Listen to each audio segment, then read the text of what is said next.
भीड़ पैदा करने वाले को, जिसने कि फंडिंग की है, जो क्लेरिक्स हैं, उनको अधिक से अधिक दंड दिया जाए।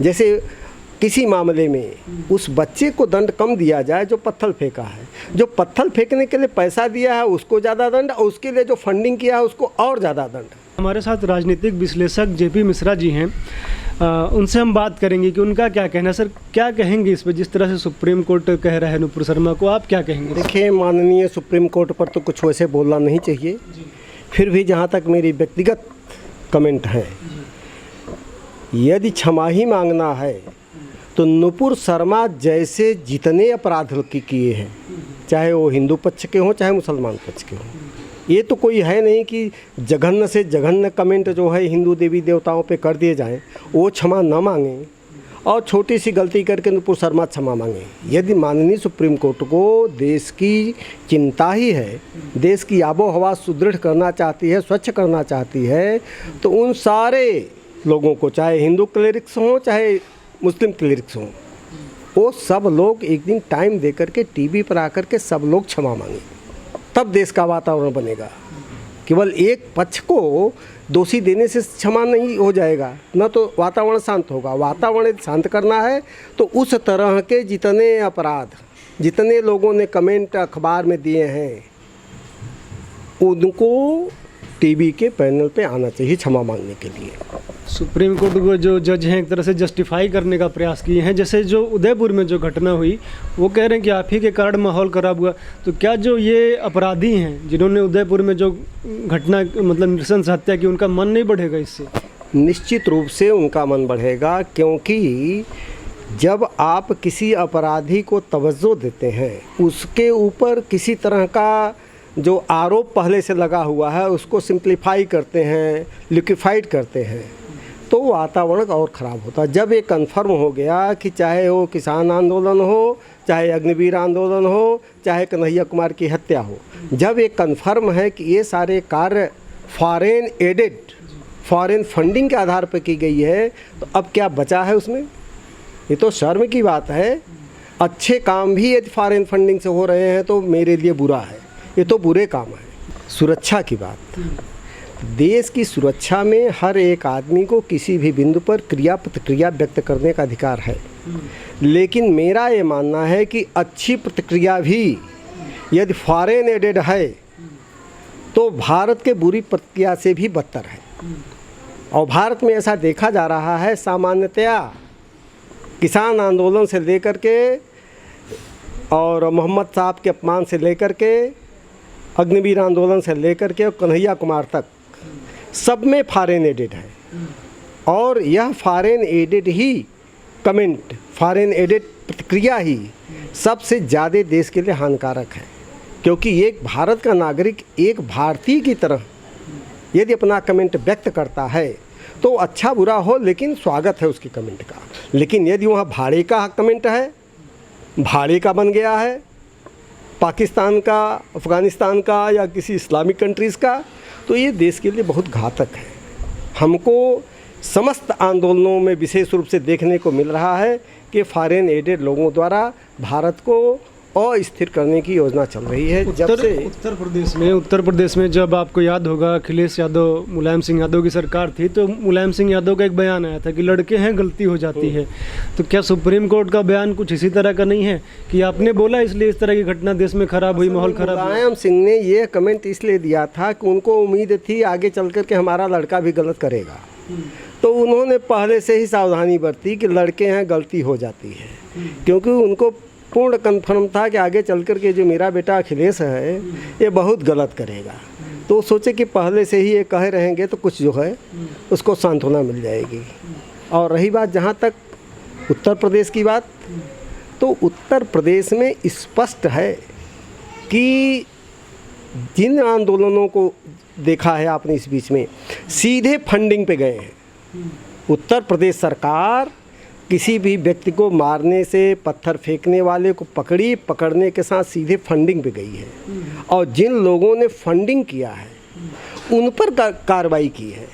पत्थर मारने वाले बच्चे पर उतनी कार्रवाई नहीं हुई है। आप फिर से एनालिसिस कर लीजिए पूरे घटनाओं को।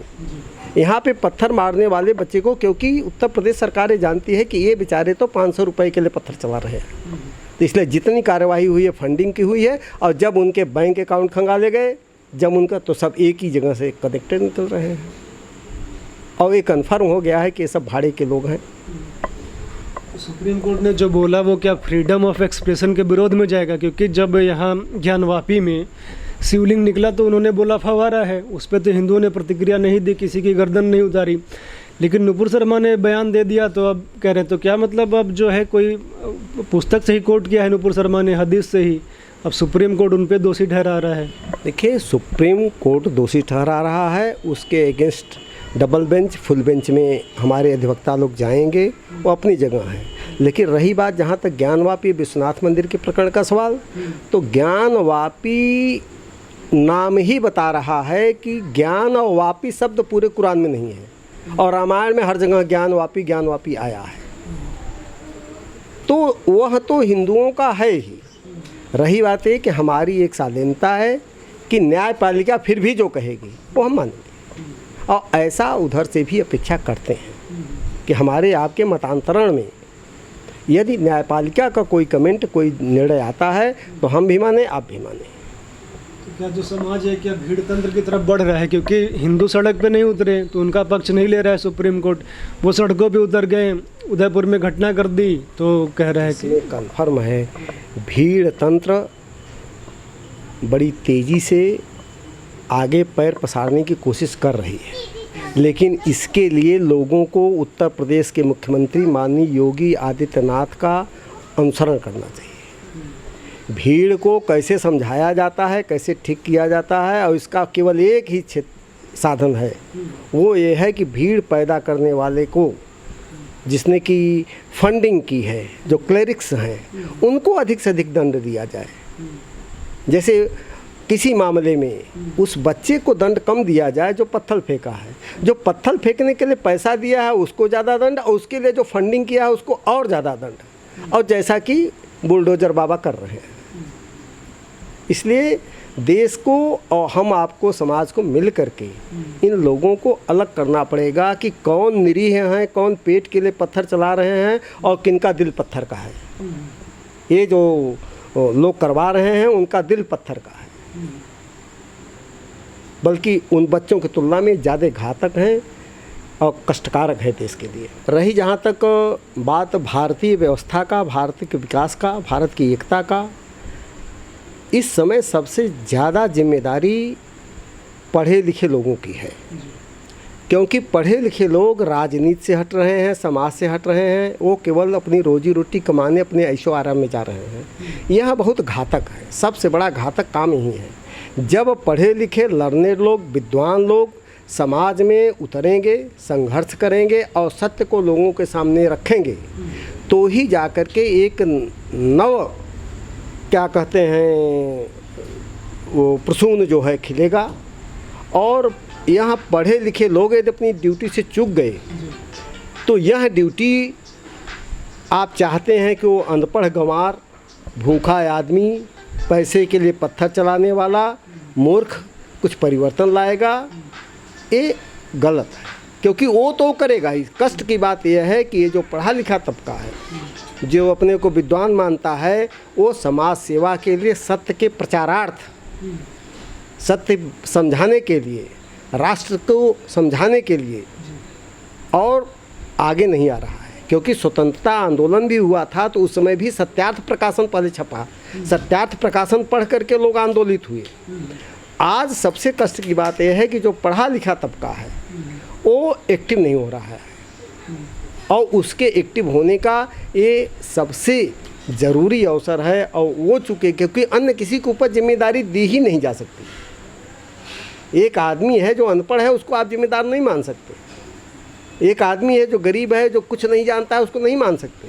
लेकिन जिम्मेदार चाणक्य लोगों का है, चाणक्य रहेगा तो चंद्रगुप्त हो जाएगा। आज सबसे ज़्यादा कष्ट की बात यही है कि देश में प्रोफेसर, इंजीनियर, डॉक्टर, फिलासफर, उनको जिस गति से समाज में आना चाहिए उस गति से नहीं आ रहे हैं। यदि वो आएंगे तो मेरा दावा है उनके बातों में, उनके जज्बातों में इतना दम है कि अन्य सारे प्रश्न बेकार हो जाएंगे, चाहे जो भी।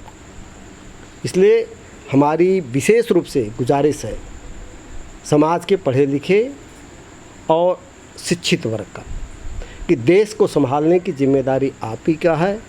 हर जगह नरेंद्र मोदी या योगी आदित्यनाथ नहीं पहुंचेंगे। आप हर जगह हो, हर मोहल्ले में हो, हर कस्बे में हो, जीवन के हर क्षेत्र में हो। आप चाहें तो अपना समय निकाल करके एक कन्विंस करें लोगों को कि सब धर्म के ऊपर राष्ट्र धर्म है और राष्ट्र धर्म से बड़ा कोई धर्म नहीं होता है। यदि बड़ा कोई धर्म होता तो विभीषण जो है राष्ट्रद्रोह करके आया था, उसकी पूजा अब तक भारत नहीं हुई। बड़ा सहयोग किया लेकिन पूजा उसकी नहीं होती है क्योंकि राष्ट्र को छोड़ के आया था अपने। इसलिए कोई सहयोगी भी है और राष्ट्र को छोड़ के आता है तो पूजनीय नहीं होता। राष्ट्र के लिए जो मरता है वही पूजनीय है। सत्य बोलने पर तो सुप्रीम कोर्ट आलोचना कर रहा है। जीवन में सुप्रीम कोर्ट आलोचना कर रहा है कि हाई कोर्ट कर रहा है, यहाँ अपनी जगह है। सबसे महत्वपूर्ण चीज़ है कि हमारा पढ़ा लिखा तबका एक्टिव क्यों नहीं हो रहा है। ये पूरी तरह इंजीनियर, प्रोफेसर, डॉक्टर्स ये सब एक्टिव हो जाएं। अपने धर्म का निर्वाह आप करोगे कि आप ये कहोगे कि उन्होंने अपने धर्म का निर्वाह नहीं किया, कोर्ट ने अपने धर्म का निर्वाह नहीं किया, इन्होंने अपने धर्म का आप अपने धर्म का निर्वाह कीजिए। जैसे आप मीडिया के लोग हैं, काफ़ी हद तक इस समय अपने धर्म का निर्वाह कर रहे हैं क्योंकि छानबीन करके सत्य को प्रकट कर रहे हैं और लोग उसको अंत में फील कर रहे हैं। ऐसा जवाब पहले नहीं तैयार था, अब जितना लोगों के पास तैयार है वो आप लोगों की देन है। इसलिए सबसे ज़्यादा ज़रूरी है अच्छे लोगों का सामने आना। न अच्छे लोग सामने आते। हम कहते हैं चाणक्य को क्या ज़रूरत थी, वो विश्वविद्यालय का अपना प्रोफेसर था, ऐशो आराम की ज़िंदगी व्यतीत करता। क्या ज़रूरत थी चंद्रगुप्त मौर्य को लेकर के दर दर की ठोकरें खाने की। लेकिन उसने दर दर की ठोकरें खाई और आज इतिहास बना, भारत बना। तो भारत फिर बन सकता है क्योंकि इस समय चाणक्य बनने की इच्छा लोगों के अंदर मर गई है। चंद्रगुप्त सब बनना चाहते हैं, राजा सब बनना चाहते हैं, बट बिहाइंड द स्क्रीन एक पॉजिटिव रोल अदा करें समाज के लिए, ये लोगों के अंदर नहीं है। इसलिए समाज में इसमें सबसे ज़्यादा ज़रूरत है किसी की तो चाणक्यों की ज़रूरत है, बुद्धिमानों की ज़रूरत है, शिक्षकों की ज़रूरत है और मेधावी लोगों की ज़रूरत है। क्योंकि बिना जनमानस के राजसत्ता कुछ नहीं कर सकती। तो जनमानस की जिम्मेदारी राजसत्ता की नहीं होती क्योंकि जैसे ही प्रधानमंत्री या मुख्यमंत्री या राजा हुआ वो मानस से हट जाता है। मानस में वही होता है जो सत्ता में नहीं है। पावर बियॉन्ड द पावर, कुर्सी से हट करके। चंद्रगुप्त के राज्य में चाणक्य का कोई पावर नहीं था लेकिन उसने किया। आज ये चीज़ देखने में आ रही है, आप भी महसूस करते होंगे कि जितनी तेज़ी से इन प्रोफेसरों, लेक्चरर लोगों को और विद्वानों को आगे बढ़ना चाहिए उतना नहीं कर रहे हैं। वो अपने ब्रेन का, अपने पर्सनालिटी का, अपने व्यक्तित्व, अपने पद का प्रयोग नहीं कर रहे हैं। और यदि वो प्रयोग करने लगें तो ये छोटी छोटी बातें उठनी बंद हो जाएगी। और उधर एक तरफ एक लाइन से जितने भी आंदोलन हम देख रहे हैं सब फॉरेन एडेड है, फॉरेन फंडिंग है। और उसके भी पक्ष में कुछ नेता बोलते हैं, उनको शर्म आनी चाहिए।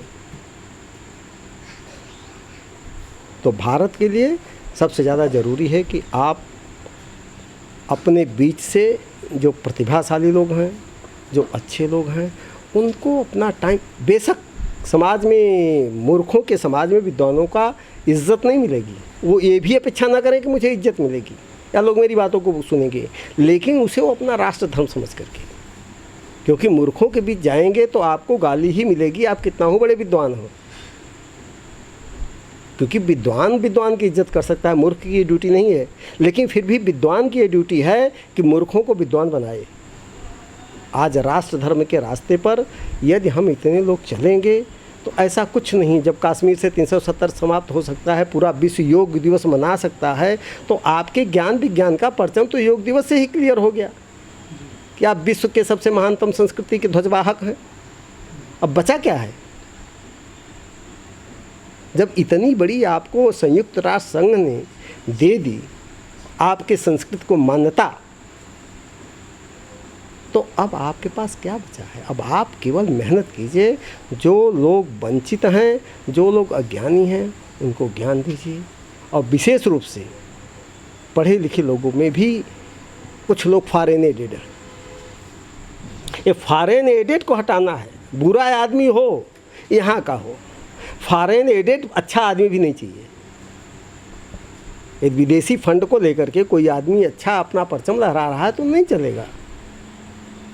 और ऐसा कर रहा है सरकार, केंद्र सरकार भी कर रही है। सारी फंडिंग अब हो गया कि वाया चैनल आएगा, इससे बहुत सारी संस्थाएं टूट गई।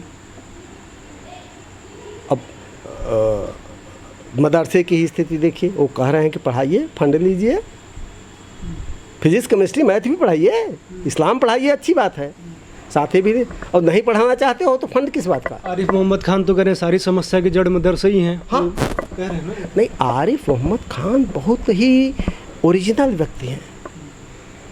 अब आज पाकिस्तान चाह रहा है, भारत पाकिस्तान का एक साथ बंटवारा हुआ, पाकिस्तान ने इतना पढ़ा दिया बच्चों को कि अब वहाँ से इंजीनियर डॉक्टर निकलना मुश्किल है।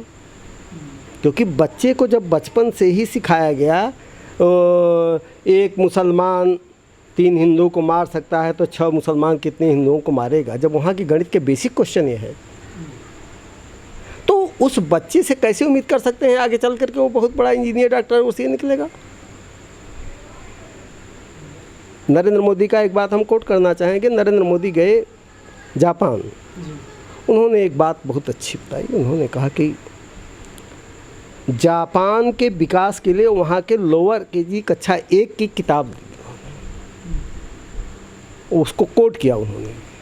उस किताब में लिखा था कि जापान को